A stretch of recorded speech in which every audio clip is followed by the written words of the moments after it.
high volume. Mr. Doobie is here. You are listening to Doobie's Joint. Doobie's Joint. You're listening to DJ Doobie on Doobie's Joint. You are listening to DJ Doobie on Doobie's Joint.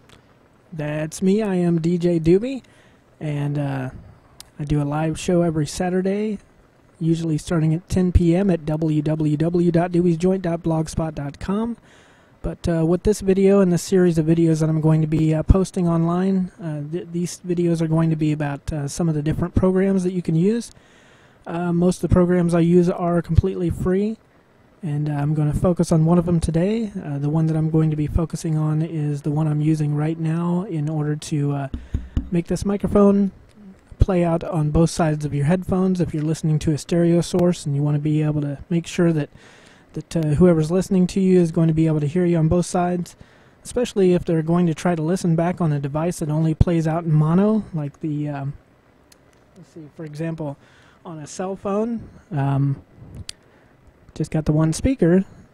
Some cell phones, I got a cheapie, but some cell phones do have the two speakers now. But if you're listening just on a mono source like that, if you're playing on the wrong side of the mono source, it's not going to come out of the speaker at all, because I just did a special on the 90s, and when I try to play it back on my phone, you could hear the music source, like right now, here's the music source, but if it wasn't adjusted properly, every time the music was over and I would come back on the microphone to do an announcement, you wouldn't be able to hear it, because the one source that it was coming out of, you know, whether it needed to be left or right, it was coming out of the wrong one, so I was hearing nothing. So it'd be a long gap of silence, and then more music. And that's not the way I intended it to be recorded, so I've learned since that. But let's go ahead and talk about the program that is being used. And I'll show you how I was using it incorrectly. It's a program called Stereo Channel. It's by Sleepy Time Records. Let's go ahead and zoom in so we can see it a little bit better. Get this music out of the way a little bit. And I'll show you the purpose that I'm using it for.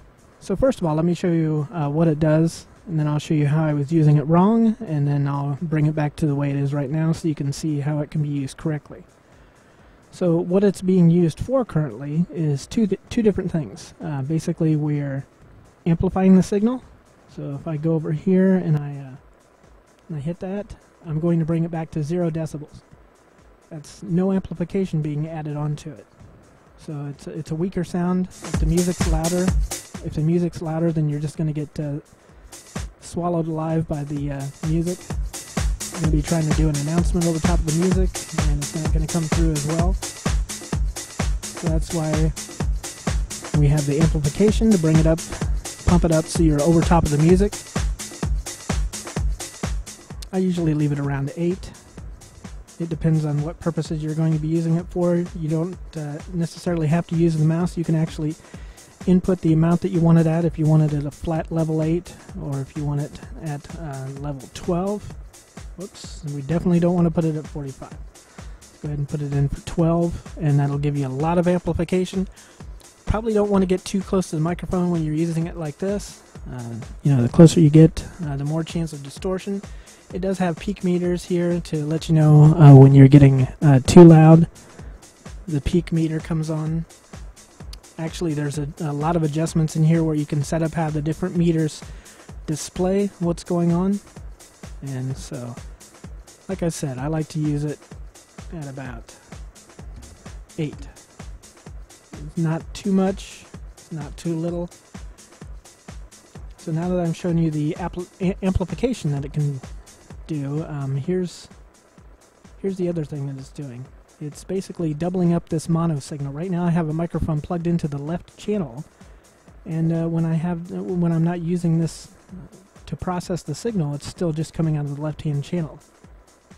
When you move this over, it's actually going to double up the mono signal to push it out on the right-hand side as well, so that if you're listening on a pair of headphones right now, you can obviously hear the difference. It's going to be coming out of both sides. What I was doing incorrectly was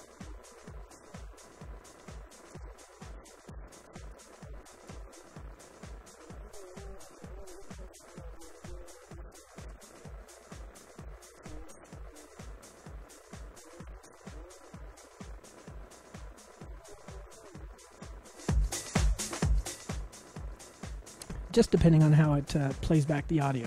Some devices will compensate for that by doubling up the mono automatically, but in this case you don't have to worry about anything because you've actually got it set up where it can process the audio on 2 different channels. So that was just a short and sweet video about Stereo Channel by Sleepy Time Records. I'm DJ Doobie, and I'll see you next time.